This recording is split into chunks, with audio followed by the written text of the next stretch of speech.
Good morning students, welcome to the online class. आज हम लोग आपकी 9th क्लास की जो बुक है बी हाइव, उसका जो सेकंड चैप्टर हमने शुरू किया था, आज हम उसे आगे कंटिन्यू करेंगे।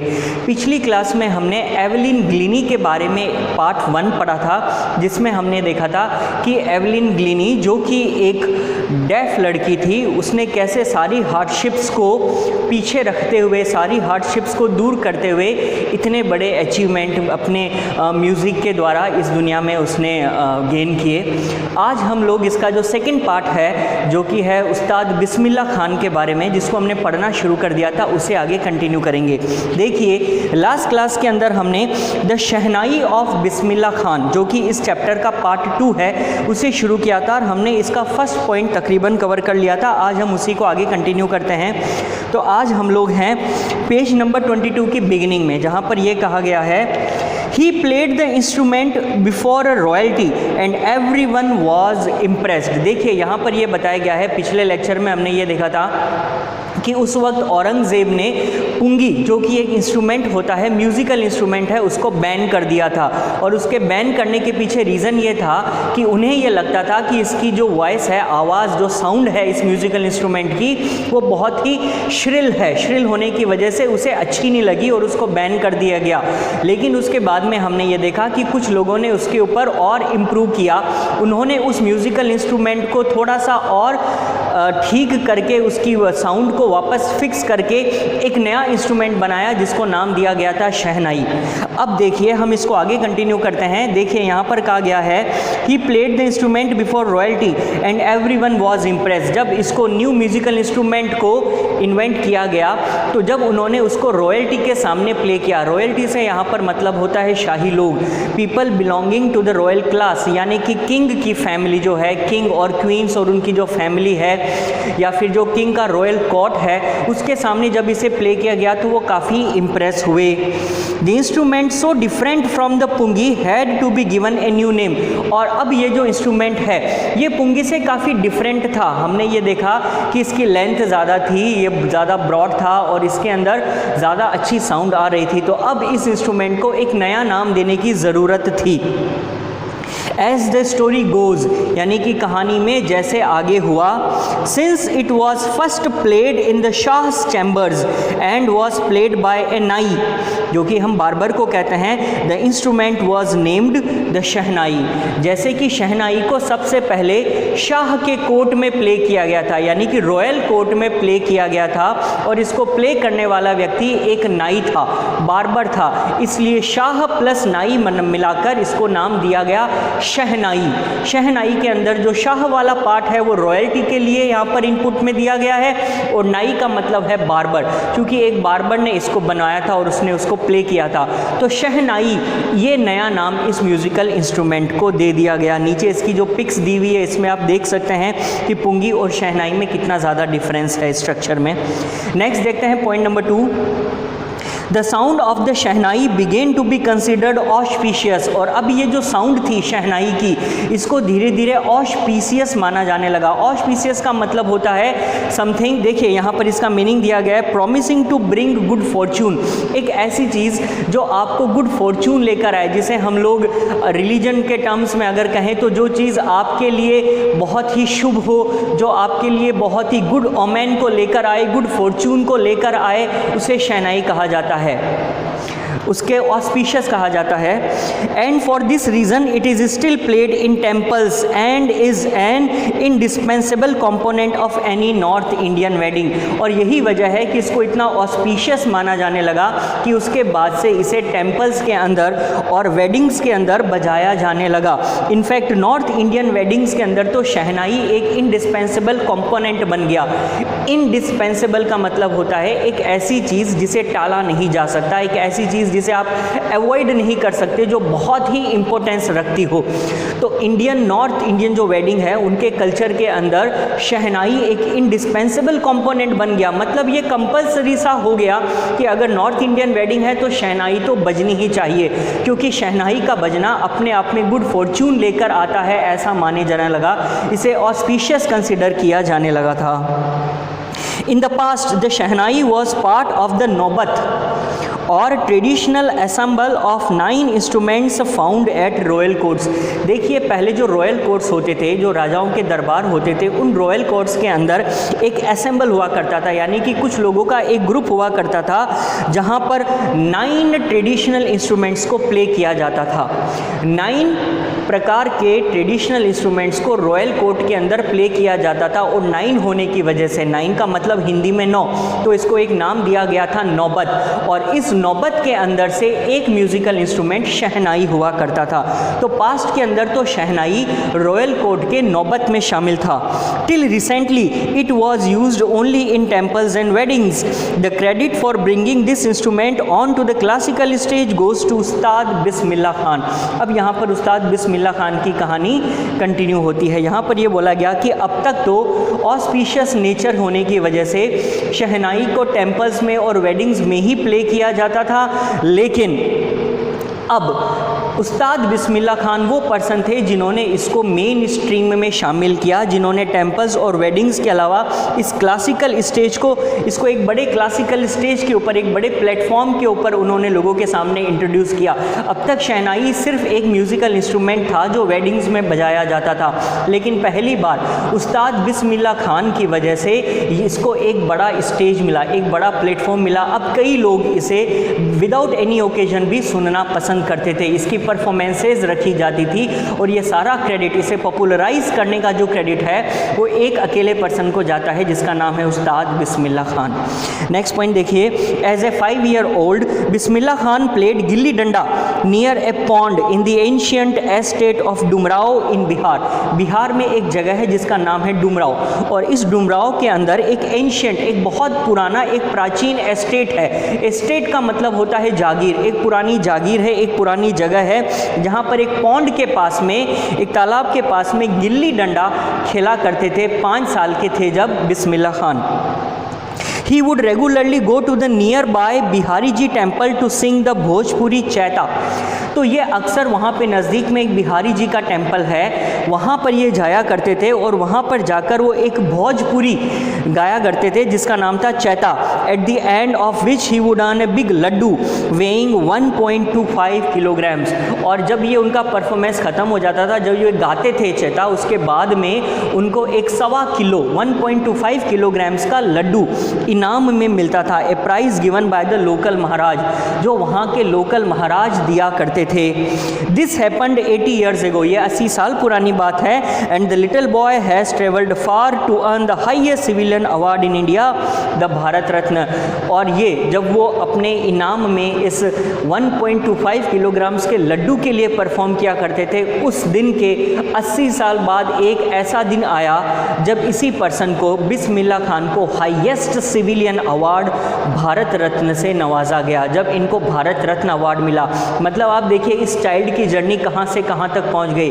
5 साल की उम्र में जो चाइल्ड मंदिर में भजन गाकर एक लड्डू के लिए भजन गा रहा है, उस पर्सन को कुछ सालों बाद में, 80 साल के बाद में, highest civilian award Bharat Ratna भी मिल जाता है।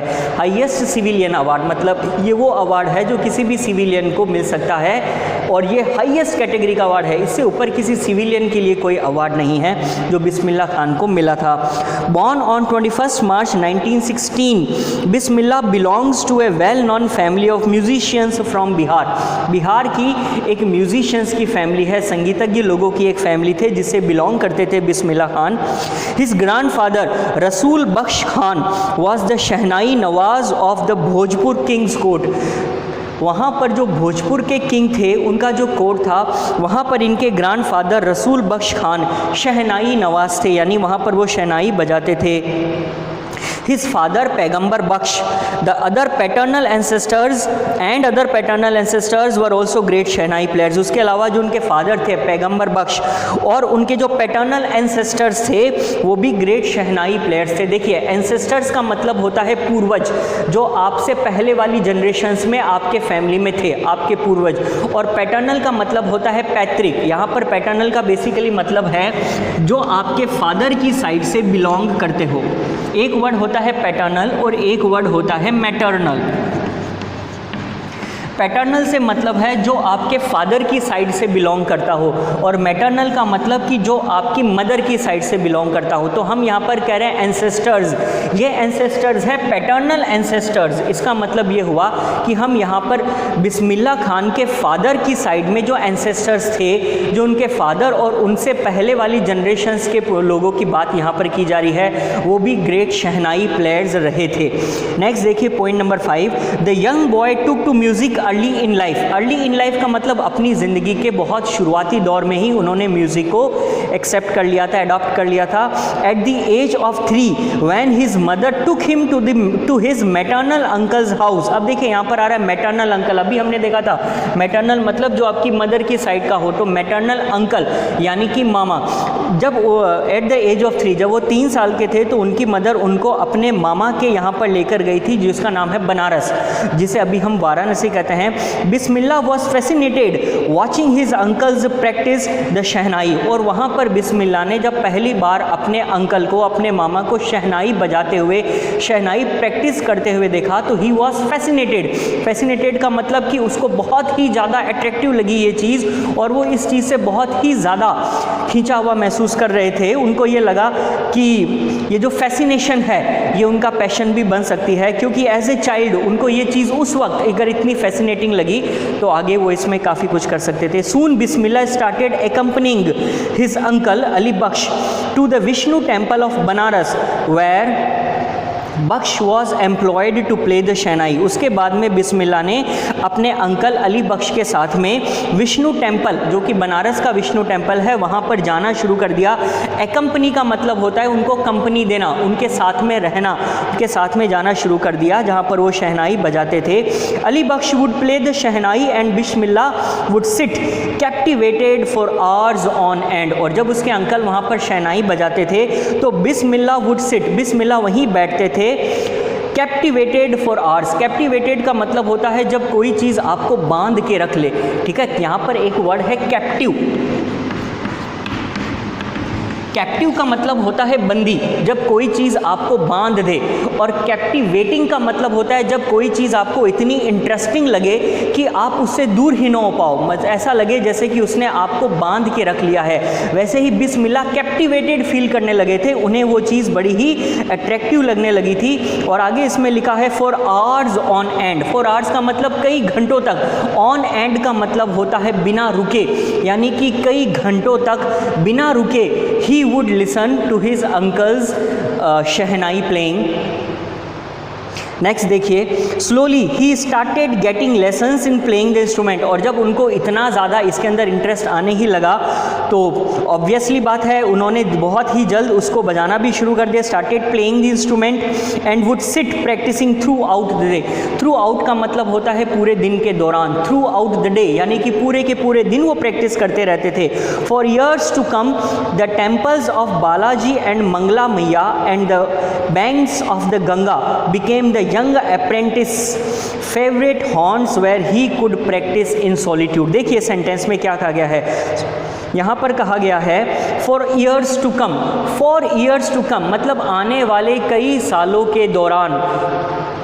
The temple of Balaji and Mangala Maiya and the banks of Ganga यानी कि बालाजी का मंदिर, मंगला मैया का मंदिर और जो गंगा के बैंक्स, बैंक का मतलब किनारा, जो गंगा का जो किनारा है वो उस यंग अप्रेंटिस, अप्रेंटिस का मतलब होता है शिष्य, वो व्यक्ति जो किसी के साथ में रहकर एक नया ट्रेड सीखता है। यहाँ पर बिस्मिल्लाह खान अपने अंकल के साथ में रहकर उनके शिष्य बनकर एक नया ट्रेड सीख रहे हैं, म्यूजिकल इंस्ट्रूमेंट को प्ले करना, तो उनको यहाँ पर अप्रेंटिस कहा गया है। जब भी आप किसी के अंडर शिष्य बनकर रहते हैं और बदले में उनसे कोई ट्रेड सीखते हैं, कोई नया काम, कोई नया हुनर सीखते हैं, तो आपको अप्रेंटिस कहा जा सकता है। तो यहाँ पर बिस्मिल्लाह खान एक यंग अप्रेंटिस है और उनके फेवरेट हॉर्न्स यानी उनकी फेवरेट जगह जहाँ पर जाकर वो प्रैक्टिस कर सकते थे सॉलिट्यूड के अंदर। यहाँ पर एक वर्ड यूज़ किया गया है सॉलिट्यूड। सॉलिट्यूड का मतलब होता है अकेलापन।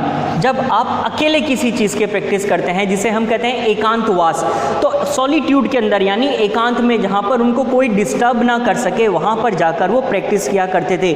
The flowing waters of the Ganga, Ganga का जो बहता हुआ पानी है, inspired him to improvise and invent ragas that were earlier considered to be beyond the range. उस वक्त जो वहाँ का बहता हुआ गंगा का पानी है वो उन्हें इंस्पायर करता था इम्प्रोवाइज करने के लिए। इम्प्रोवाइज करने का मतलब होता है अपना इनपुट देना। इम्प्रोवाइज करने का मतलब है जब आप पहले से कोई चीज़ प्लान नहीं करते और मौके पर ही आप कुछ नया प्ले करने लगते हैं, आप अपने मन से कोई परफॉर्मेंस देने लगते हैं, उसे इम्प्रोवाइज करना कहते हैं। जैसे मान लीजिए मैं आपको कहूँ कि आप पर्टिकुलर किसी टॉपिक के ऊपर कुछ 2 मिनट तक बोलिए। हो सकता है आपने अगर उसे पहले से प्रिपेयर किया हो तो आप जो चीज़ आपको याद होगी वही बोलने लगेंगे, लेकिन अगर आप इम्प्रोवाइज करने की कोशिश करेंगे तो इसका मतलब होगा आप विदाउट एनी प्रिपरेशन अपने मन से ऑन द स्पॉट परफॉर्मेंस देंगे। तो जब हम बिना किसी तैयारी के, बिना किसी प्लानिंग के ऑन द स्पॉट कोई परफॉर्मेंस देते हैं तो उसे इम्प्रोवाइज करना कहते हैं। तो शहनाई के अपने लिमिटेशंस थी, उसमें बहुत ज़्यादा राग नहीं थे, लेकिन बिस्मिल्लाह खान ने उसको इम्प्रोवाइज किया। उन्होंने कई और राग इन्वेंट किए considered to be beyond the range of the shehnai, जिसे अब तक शहनाई की रेंज के बाहर समझा जाता था। ऐसा माना जाता था कि शहनाई तो कुछ लिमिटेड राग ही प्ले कर सकती है, लेकिन उन्होंने कई ऐसे नए राग बनाए जो शहनाई के लिए अब तक जाने नहीं जाते थे। At the age of 14 Bismillah accompanied his uncle to the Allahabad music conference. 14 साल की उम्र में बिस्मिल्लाह ने इतनी यंग एज में ही accompanied his uncle to the Allahabad music conference. Allahabad music conference में उन्होंने accompany किया अपने अंकल को। Eight the end of his recital, जहाँ पर उन्होंने अपना जो परफॉर्मेंस दिया उस परफॉर्मेंस के एंड में, अपने रिसाइटल के एंड में, उस्ताद Fayaz Khan पैटेड the young boys back. PAT करने का मतलब होता है थपथपाना। तो वहाँ पर जो उस्ताद फयाज़ खान थे उन्होंने उस लड़के की पीठ थपथपाई। पीठ के लिए वर्ड यूज़ हुआ है बैक और थपथपाने के लिए वर्ड यूज़ हुआ है पैट। तो उन्होंने उसको बैक पर पैट दिया और कहा work hard and you shall make it. कड़ी मेहनत करो और एक दिन, one day you shall make it, एक दिन तुम जीत जाओगे, एक दिन तुम कर दिखाओगे। आगे देखिए, with the opening of the All India Radio in Lucknow in 1938, और जब लखनऊ के अंदर 1938 के अंदर ऑल इंडिया रेडियो शुरू हुआ था, he soon became an often in Lucknow in 1938 became Bismillah's big break. यहाँ पर बिस्मिल्लाह खान को अपना बिग ब्रेक मिला। बिग ब्रेक मिलने का मतलब है कि अब तक उन्हें बहुत ज़्यादा लोग शायद नहीं जानते थे, लेकिन पहली बार अब इतने बड़े लेवल के ऊपर उनको लोगों के सामने इंट्रोड्यूस होने का मौका मिला ऑल इंडिया रेडियो की वजह से। वहाँ उनको अपना पहला बड़ा मौका मिला, बिग ब्रेक मिला। He soon became an often heard shehnai player on radio, और बहुत ही जल्द रेडियो के ऊपर ऑफन हर्ड, जिसे अक्सर सुना जाता था, ऐसे शहनाई वादक वो बन गए थे। When India gained independence on 15 अगस्त 1947, जब इंडिया ने इंडिपेंडेंस गेन की तब 15 अगस्त 1947 को Bismillah Khan became the first Indian to greet the nation with his shehnai. Bismillah Khan वो पर्सन थे जिन्होंने फर्स्ट इंडियन थे जिन्होंने न्यू इंडिपेंडेंट इंडिया को ग्रीट किया था। उन्होंने सब इंडियंस को ग्रीट किया था नेशन विद ही शहनाई, अपनी शहनाई के साथ में। मतलब कि इंडिया की आज़ादी के पर्व को, उस ओकेजन को उन्होंने अपनी शहनाई प्ले करके ग्रीट किया था। ही पोर्ड हिज हार्ट आउट। पोर का मतलब होता है उड़ेलना और पोर आउट का मतलब होता है कि ही पोर्ड हिज हार्ट आउट। उन्होंने अपना दिल खोल कर रख दिया। उन्होंने अपने दिल में जो कुछ भी था वो सब कुछ लोगों के सामने पेश कर दिया। He poured his heart out into raga Kafi from the Red Fort to an audience, और उन्होंने पूरी ऑडियंस के सामने राग काफ़ी को प्ले किया, which included Pandit Jawaharlal Nehru who letter gave his famous tourist with destiny speech. हम सब ये जानते हैं कि जवाहरलाल नेहरू ने इंडिया की इंडिपेंडेंस गेन करने के बाद में एक फेमस स्पीच दी थी रेड फोर्ट पे, जिसका नाम है ट्रिस्ट विद डेस्टिनी। और ये जो पंडित जवाहरलाल नेहरू की स्पीच है, जिस स्पीच में उन्होंने इंडिया को इंडिपेंडेंट डिक्लेयर किया था, उन्होंने सब लोगों को फर्स्ट टाइम ऑफिशियली ये अनाउंस किया था कि इंडिया अब एक इंडिपेंडेंट नेशन बन चुका है। उस दौरान ट्रिस्ट विद डेस्टिनी की स्पीच से पहले बिस्मिल्लाह खान वो पर्सन थे जिन्होंने अपनी शहनाई बजाकर इस ऑस्पिशियस इवेंट की शुरुआत की थी, ऐसा यहाँ बताया गया है। Bismillah Khan has given many memorable performances, उन्होंने कई प्रकार की मेमोरेबल परफॉर्मेंसेज अब तक दी है, both in India and abroad. His first trip abroad was to Afghanistan. Abroad का मतलब होता है विदेश, बाहर। अब्रॉड का मतलब होता है अपनी कंट्री से बाहर।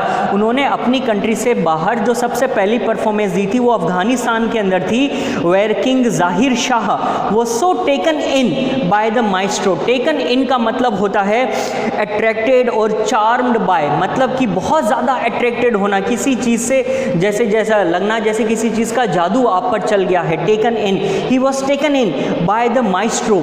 ये जो संगीत के माइस्ट्रो थे बिस्मिल्लाह खान, उन्होंने जो परफॉर्मेंस दी उससे वो बहुत ज़्यादा चार्म्ड हो गए। That he gifted him priceless Persian carpets and other souvenirs, और वहाँ पर उन्होंने प्राइजलेस यानी कि बेशकीमती, जिसकी प्राइस नहीं लगाई जा सकती, ऐसे पर्शियन कारपेट्स को उन्हें गिफ्ट किया, और दूसरे कई सुवेनीर्स। सुवेनीर का मतलब होता है एक प्रकार से अगर कोई भी ऐसी चीज़ है जो किसी प्लेस या पर्सन की मेमोरी में दी जाती है, जैसे हम हिंदी में कहते हैं यादगार, तो यादगार के तौर पर जब आपको कोई ऑब्जेक्ट या कोई चीज़ दी जाती है उसे कहते हैं सुवेनीर, ताकि आप उसको, उस पर्सन को, उस प्लेस को, उस इवेंट को हमेशा याद रखें। तो उन्होंने यादगार के तौर पर उन्हें कई सुवेनीर्स भी दिए। The king of Afghanistan was not the only one to be fascinated with Bismillah Khan's music. ऐसा नहीं है कि बिस्मिल्लाह खान के म्यूजिक से सिर्फ वहाँ के किंग ही फैसिनेट हुए। Film director Vijay Bhatt was so impressed after hearing Bismillah play at A festival that he named a film after the instrument cold गूंज उठी शहनाई। यहाँ तक कि जो एक फिल्म डायरेक्टर थे विजय भट्ट, वो इतने इम्प्रेस हुए उन्हें एक फेस्टिवल में प्ले करते हुए सुनने के बाद में कि उन्होंने एक फ़िल्म इस इंस्ट्रूमेंट के ऊपर डेडिकेट की। उन्होंने एक फ़िल्म बनाई जिसके टाइटल में उन्होंने शहनाई नाम का यूज़ किया, जिसका नाम था गूंज उठी शहनाई। तो इस प्रकार से मूवीज़ के अंदर भी अब शहनाई का एक रोल पड़ गया था। आज हम इस लेक्चर को यहीं तक रखते हैं, आप इसे एक बार वापस पढ़ के देखिएगा, नेक्स्ट क्लास में हम इसे कंटिन्यू करेंगे। Thank you.